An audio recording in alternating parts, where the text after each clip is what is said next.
Well, welcome back to Round the Museum, or Through the Museum, or we really ought to have decided what we're calling this before we don't, but never mind. Welcome back to Round the Museum with Diane and Joe, and we have a rather fabulous jawbone here. Now, this is a cast, but I've seen the original, and you've probably seen the original too. It's actually on display in the Oxford Natural History Museum, which is pretty spectacular, and in fact is almost better than the Natural History Museum in many ways. It's a very good museum, yes. It's absolutely brilliant. So this is the original is on display in there. And you've got a nice jawbone of a theropod dinosaur. You've got some nice teeth, and you've actually got some little teeth kind of poking out. And this is something that I've observed in the real world, digging up dinosaurs. Oftentimes you find more teeth than you do dinosaurs. It's the same with sharks as well. That's right. And this actually gives us an indication that dinosaurs grew their teeth almost constantly. Yes, they were constantly, they fell out and they were constantly replaced. It'd be nice if we could do that with any of our teeth that get damaged. But especially with our sort of very sugary diets that we have nowadays. And we are unfortunately in that good to bad to worse pattern. And so we do get things like tooth decay. But in a good world, actually, Diane, as a side point, would we have had stuff like tooth decay? No, there wouldn't have been any decay. And that's for a couple of reasons. Number one, good diet. Good diet, but also number two, no bad bacteria. That's right, no bad bacteria and no violence and predation either. So it's the same with a lot of things that we think of mundane today, like, you know, brushing your teeth or what you do after going to the toilet. Wouldn't have been part of that original world. Because in the very good world, there wasn't such thing as bad bacteria. There wasn't such thing as a bad diet or a refined sugary diet. Everything, every plant was good to eat. Yes, indeed. We think of good as a moral word today, and if we think, well, something's good to eat, we think it's, just it tastes good, delicious. But it's more than that. It's not just delicious, it's actually good for you in every sense. It's good for your teeth, it's good for your stomach, it's good for your, your intestines and getting enough energy out of it. So, donuts would not have come under the definition of good in a very good world. Sadly, no. I don't think there was a donut tree in the Garden of Eden, but there were trees that were good for food and pleasing to the eye. Well, let's get back to this interesting part. Let's get back to this dinosaur bone. So this is a cast of the original, which is in the Natural History Museum in Oxford. And this comes from Megalosaurus, Megalosaurus bucklandii, in fact. So what was this dinosaur named after? It was named after the man who discovered it, because that's what you can do if you discover a new species or dig up a new fossil that hasn't been discovered. You have naming rights, and if you choose to name it after yourself, that is perfectly acceptable in the scientific world. So a man named Buckland found this and named it after himself. And we tend to Latinize things in scientific naming, so Bucklandii is just found by Mr. Buckland. William Buckland was a vicar turned sort of natural history person, naturalist, digging up fossils and stuff like that. And he was living at a really interesting time in history. Because not only were they digging up and naming bones like this really for some of the first times, but they were also at a time of great hypocrisy within the church, high Victorian society. And they were at a point where certain ideas were filtering down from the French Revolution that had taken many years previously, but they were now the ideas which were being cultured during the French Revolution were now filtering their way down through Scotland into high Victorian society. And some names that we can throw out are names like Charles Lyell, names like Richard Owen, names like William Fox. All these kind of people were highly influential. Adam Sedgwick, these people were all highly influential in pushing forward a new type of science, the study of these fossils. And they had very differing ideas, because another person who was slightly later but still a contemporary with these people was, of course, Charles Darwin, a disciple of Charles Lyell. And Charles Lyell is perhaps the one who was really pushing a fully naturalistic philosophy, the idea of the present being the key to the past, the idea that millions of years is what is required to apply to all of the rocks and the geology around us. And Darwin just simply took that and ran with it. I mean, Lyell replaced Genesis, Darwin rewrote it. If you get rid of the short young Earth, you add millions of years to the history, the next logical step is to say that the animals that are found as a fossil record in the bottom layers evolved into the ones in the top layers, and hence you have the whole theory of evolution come about. Buckland, who discovered this, he was kind of a bit in the middle. He certainly started off believing in creation. Yeah. He started off believing that Noah's flood was the cause of the fossil record and the geological record, but he was one of those people who ended up getting highly influenced by people like Lyell and Darwin. Yes. And ended up becoming a bit more of an evolutionist. And then other people as well, like the Reverend Fox, who kind of remained pretty much a creationist all the way through. Yes. And people like Richard Owen, who, of course, not only founded the Natural History Museum in London, but also gave the name Dinosauria to us. Yes, he did. In 1841. Yeah, 1841. And this bone was actually influential in starting this journey of what we now recognise as dinosaur paleontology. Yes, yes, that's right. So the term dinosaur meaning big and fearful or fierce or terrible. But as in great, that whole idea it's of more being of a great big, yeah. Yes, great big. So great big lizards, right? Saurus means lizard, and it's a term that's used for a lot of large reptilian sort of species. It's not confined to dinosaurs alone. But that was a new scientific or technical term for creatures that had been known about for a while. And so Richard Owen, being a museum curator and being a scientist, he wanted to organise our knowledge. That's all the classification system is, so don't be intimidated by scientific names. We like to organise our knowledge so that we can understand the world around us, and that was part of that process. So dinosaur, technical scientific name for creatures that were already known about for quite a long time. Yeah, there's certainly not a new idea, but it was regarded as the, like you say, the technical name. Yes. And they had a common name for them, which we'll come on to a little bit later, because another name, not up there in high academia, but certainly highly influential to the academics. In fact, even though women were not regarded the same way that perhaps they are nowadays in terms of scientific academia, many of these upper middle class to upper class academic scientists and geologists would actually be led by this lady down on the Jurassic coast, and her name, of course, was Mary Anning. That's right. And we have a cast of one of her fossils also in the Oxford Natural History Museum here, a rather beautiful Ichthyosaurus from Lyme Regis. Now, Diane, we recently took you to Lyme Regis. Yes, what was going on there? We've just been in Lyme Regis. We had a conference down there which involved field trips during the day and seminars at night. And so we went down onto the beach where Mary Anning may have been. And we even found part of an ichthyosaur, didn't we? And we found part of an ichthyosaur. What I'm pretty sure is part of, yes. what we think is part of this rib up here, moving into part of the skull. But you can see there's some pretty spectacular teeth, lovely cone-shaped teeth again, almost dolphin-like creature, with this great big beautiful vertebrae here. These are the very distinctive round vertebrae with, you've even got a small little individually thing down here as well, haven't you? It's, which has a sort of paddle shape to it.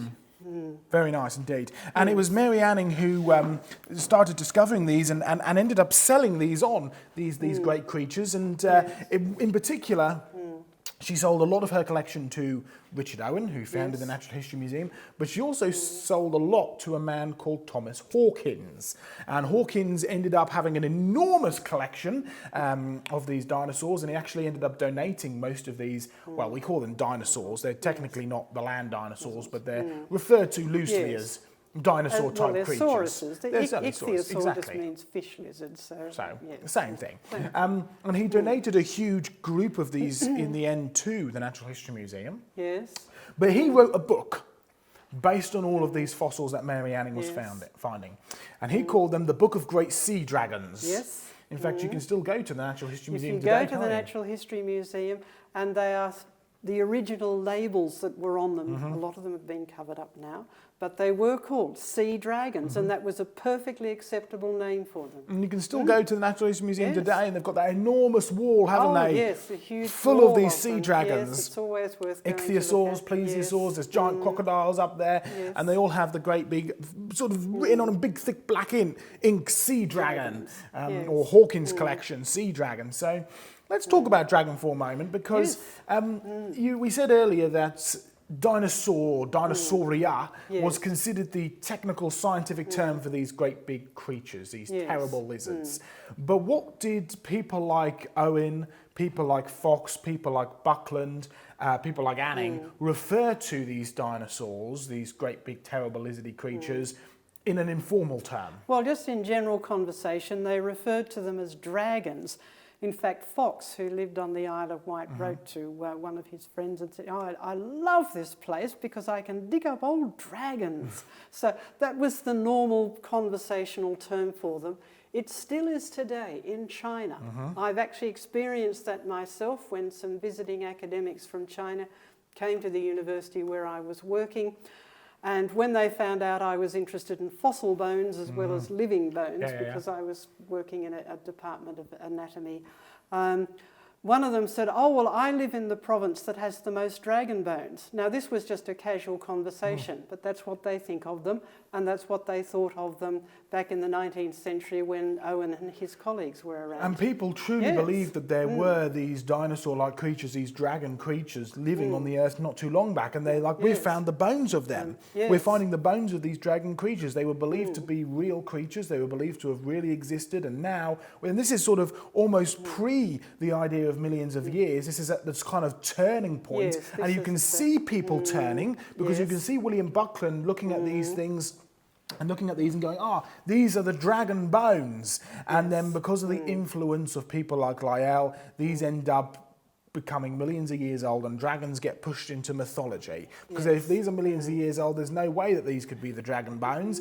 And even though the dragons are depicted as dinosaurs in past history, if the dinosaurs died out 65 odd million years ago, there's no way that any mankind could have been around at that time. So you find there's a really big turning point at this part of history. But really, we're going to discuss now some of the evidence of dinosaurs being dragons. Yes. As simple as that. And let's start with a dinosaur which is still called a dragon today. Yes, indeed. Even by scientific people. This is, again, a cast, but it's a life-size cast of Dracorex. Yes. In fact, Dracorex hogswartsia, which is, of course, where you can tells you what paleontologists read in their spare time. But we have Dracorexes. So Dracorex, most people can probably guess what that means, but tell us the Latin. What is it talking about? Well, Draco is dragon, right? Rex is Latin, so king dragon. It's the King Dragon Dragon, King. or Dragon King. And in fact, having a look at this, you can tell how quite it got its name. It's very dragon-like, isn't it? Yes, it certainly does look like a fearsome dragon. Yes, and with all of these knobbles and all these horns and sharp excrescences, and yes, you certainly would not want to meet one of those in a dark corner. Absolutely not. In fact, there's lots of debate over Dracorex as to whether he's his own species or whether he's a young Pachycephalosaurus. They're the ones with the big lumps on the back of their head that at one point they thought were used for head bashing, but now they think that the neck wouldn't have been strong enough. So there's all debate over all this kind of stuff. Well, even the big lump is not necessarily strong enough either. Thick bone is not necessarily strong bone. Yeah, it doesn't need. So there's a lot of debate over it. Personally, I'm not convinced by the idea that it's just a young Pachycephalosaurus, but it's an interesting discussion, and it's a good discussion to have. But there's one thing you can't really deny. If you look at these kind of creatures, they are certainly very dragon-esque. Yes. You can certainly see how if this creature was really alive and this creature was being seen by people, how it would enter into the world of sort of stories of these great big ferocious beasts that once lived. They're pretty visualising, aren't they? Yes, they certainly are. So let's have a look then, Diana, a few artefacts, and there are multiple artefacts all over the world. In fact, tell our viewers about one particular book which we highly recommend about dragons. Well, one of our colleagues who lives in Canada, Vance Nelson, has written a book called Dire Dragons. And he's done a lot of very careful research. He's gone round the world and actually looked at artefacts and illustrations that illustrate creatures that if you just saw them out of their context, you would say, oh yes, that's a diagram or a drawing of a dinosaur. And so he's collated all of these into a beautiful book. We certainly recommend that. One of the things I love about Vance's book, Dire Dragons, is that he's very, very careful and very thorough and very meticulous. And he has created a set of rules that every depiction has to fit if it's going to be included in his book as a depiction of a specific dinosaur. So you can certainly get to dinosaur type creature or dinosauria, but to get to a specific, this is a depiction of this particular dinosaur, there's a real exquisite number of categories that it has to fit in, including having certain aspects of it, certain depictions which match up perfectly. So let's have a look actually now, Diane. We have an entire cabinet over here. If you come over this way, so we can have a look, Diane, through some of this. We have an entire cabinet full of depictions of dragons and dinosaurs from the past. So let's start right down the bottom here at an English example. This is actually from Worcester Cathedral. So what you can see here, Diane, is a rather beautiful depiction of these dragons, this long snake-like body with its scales, and these don't quite exactly fit with what our understanding of a dinosaur is, but you've got to remember, these people who are carving this, the stonemasons, the people, they may have only heard stories of these creatures from the countries they travel to. They may have only seen the creature once, perhaps, and so they're doing it all from memory, so we should expect some kind of approximation going on? Yes, when things are no longer around to see the original, of course, stories about them get embellished, particularly if they're an unusual creature or a particularly fearsome creature or a scary creature that someone's been frightened of. Stories are going to be embellished, and so it's not surprising that after they are extinct in a particular area, any depictions of them may be embellished, expanded, or some people's memories aren't quite true to form, and they just pick out the things that they remember.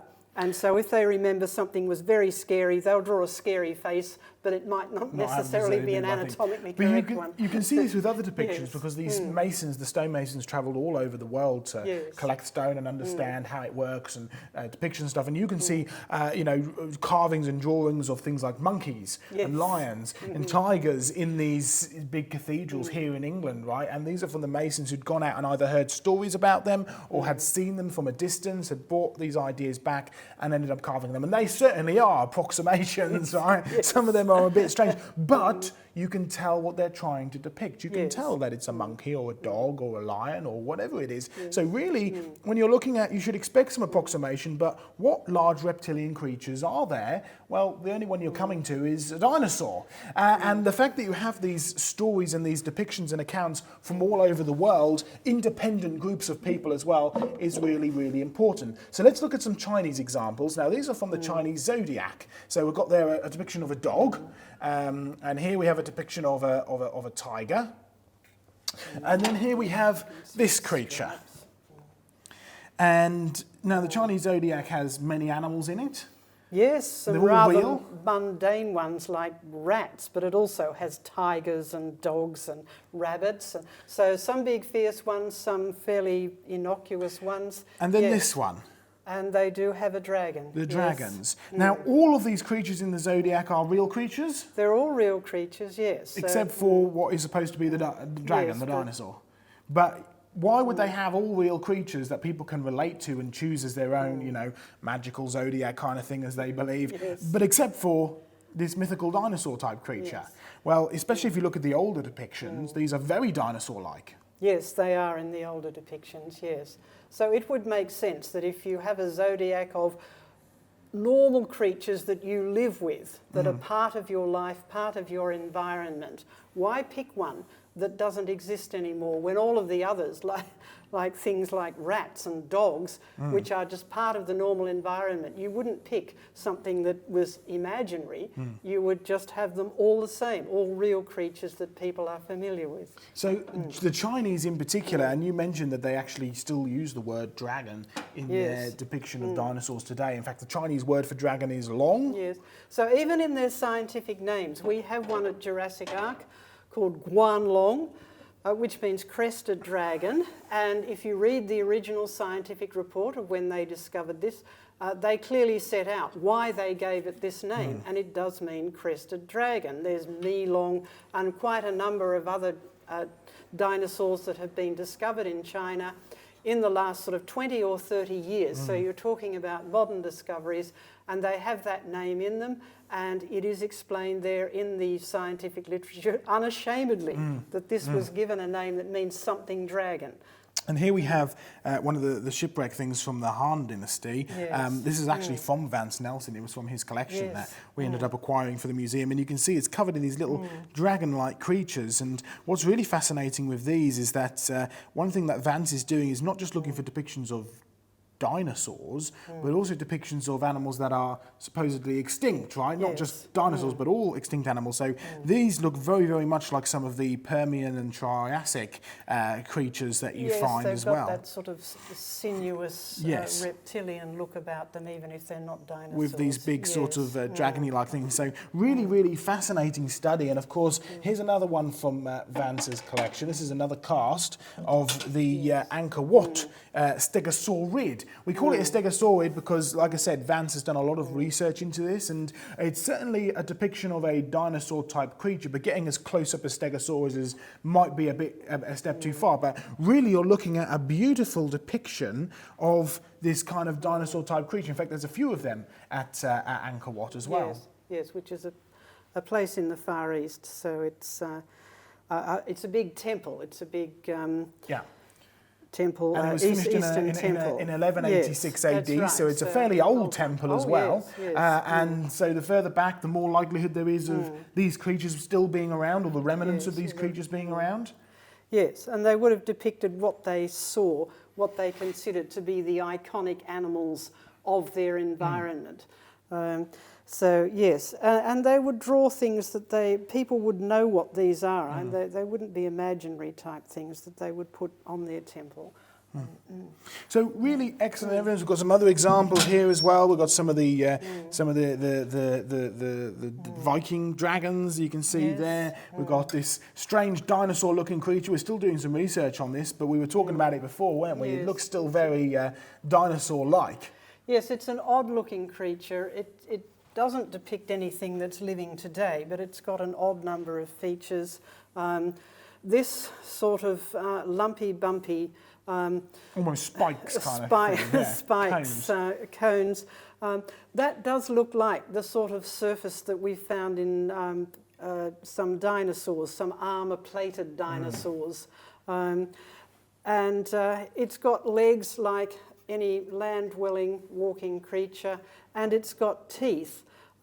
So even though it has a shape that's a bit like a turtle, it doesn't have turtle or even tortoise-like features. Even with its legs being straight down underneath, the fact that it's got big sharp teeth, it's got a very long curved tail, all these things don't quite match up exactly to anything that we can see and understand today. So it really does look very sort of large reptilian dinosaur-like, even if it's not what we would consider a dinosaur by scientific terms today. It's certainly dinosaur-esque, if that's the right way of putting it. So remind everybody of that book, Diane, that we highly recommend, and where they can find out more about dragons and dinosaurs. Yes, Dire Dragons by Vance Nelson, a beautifully illustrated book with very good, clear photos that you can see what these things actually are, and very good informative text explaining what the origin of these were, where the individual artefacts were found. Really excellent evidence in these books, and they've got the Ask site, which has got stuff about dinosaurs and dragons on as well, and the fact file, and creationresearch.net is the place to go. Yes, indeed, and we've reported on when the Chinese have named these new dinosaurs that they've dug up something or other long. We have reported on those, so you'll find sort of 4 or 5 different ones, all with that name in them from the past 30 years of dinosaur research. And of course, if you're ever visiting Australia, go and see Guan Long at Jurassic Ark. Yes, indeed, go and see Guan Long. We've got a big museum quality cast that's mounted, and a beautiful mural depicting the dinosaur itself. And of course, the sad thing about dinosaurs is that a lot of them would have got buried in Noah's flood, and so the mural actually depicts this dinosaur about to be inundated, which is what happened to them and why it was buried so quickly and with such detail that we could be reconstructed. And just go very quickly, Diane, because you mentioned these murals at Jurassic Ark, and we were talking about these murals. There's something different. These murals earlier today. Now, this is kind of like almost taking a medieval approach to teaching people stuff, which is through visualization, through pictures and stuff, all throughout history, down through the history of the world in mural form. Yes, well, because Jurassic Ark is an outside sort of venue, it's not the sort of thing that lends people to sort of reading books outside. But we wanted to show people the history of the world. And we got things that people can come and see, like big fossils that they can dig up. We've got gardens. So we thought, in keeping with this visual approach, we would have some murals that depict the history of the world, so that visitors can come and see a depiction of the world before the fall. So we've got a lovely picture of Adam and Eve. An artist who was here yesterday at our open day did a beautiful one on the creatures that were made on the 5th day of creation, when God made the living things that lived in the water and the living things that flew. And that just helps us to explain the history of the world and put it into its biblical context. And the same goes with the dinosaurs and dragons and Noah's flood. Absolutely. So we want to produce books of this and postcards and also, and we'll certainly be using some of them here in the museum as well, some of the originals. So there's some really fantastic things that can be done. So do check out the websites, creationresearchcentre.com, creationresearchstore.com is our UK site, or creationresearch.net is the place to go to have everything or access to everything that you want to do. So you stick with us, we've got more coming, so join us next time for Through the Museum, round the museum, up the museum with Joe and Diane. We'll catch you next time.